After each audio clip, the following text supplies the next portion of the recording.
বন্ধুরা, আমি আজকে দেখাবো এই যে ছোট্ট বাচ্চাদেরকে দিনে দুবেলা, সকালবেলা ঘুম থেকে ওঠার পর এবং রাতে ঘুমানোর পূর্বে ওদেরকে পিপি করাতে হবে। কিভাবে করাবেন সেটাই আজকে দেখাবো। এবং পি পটি আসলে তাদেরকে না করলে তারা কিন্তু স্বস্তি পায় না, কান্নাকাটি শুরু করবে, আরাম পাবে না, ঘুমাবে না। তো সেই জন্য দেখাচ্ছি, তারা নিজেরাও কিন্তু বোঝে না আসলে পি পটিটা কিভাবে করতে হবে। যখন বেশি প্রেশার পায় তখন করে, কিন্তু সমস্যা হলো তাদের যে মা আছে না, এই যে মা, এই মা কিন্তু এগুলা মুখে করে খেয়ে ফেলতে পারে, এই পটিগুলা। সেই জন্য আমাদেরকে নিজেরা ওদেরকে করে দিতে হবে। এই যে কিভাবে করাবেন, এই যে তাদের পটির যে জায়গাটা আছে, এখানে একটু হাত দিয়ে ঘষা দেন। আমি খালি হাতে দিচ্ছি, আপনাদের সমস্যা হলে কাপড় এইভাবে দিয়ে তারপরে এইভাবে হালকা করে হালকা করে শুশুরি দিবেন।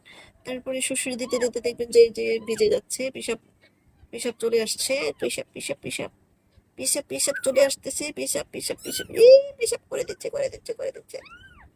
এই যে ভিজে গেছে, এই যে ভিজে গেছে। পেশাব করে পরিষ্কার কাপড় দিয়ে করতে হবে কিন্তু। আমি পরিষ্কার একটা পুরোনো লুঙ্গি নিয়ে নিয়েছি, লুঙ্গি এই যে পেশাব করছে, পেশাব পেশাব পেশাব। একটু একটু করে করছে, সুড়সুড়ি দিলে একটু একটু করে করছে। আবার বেশিক্ষণ ঘষাবেন না, তাহলে খারাপ লাগবে কিন্তু। এই 2-3 গ্রাম পেশাব করে ওরা। শেষ শেষ শেষ। এটা যদি মুছে দেন তাহলে কিন্তু ঠান্ডা লাগবে না। মুছে না দিলে ভিজায় ভিজায় কিন্তু ঠান্ডা লাগার সম্ভাবনা আছে। এই তো শেষ।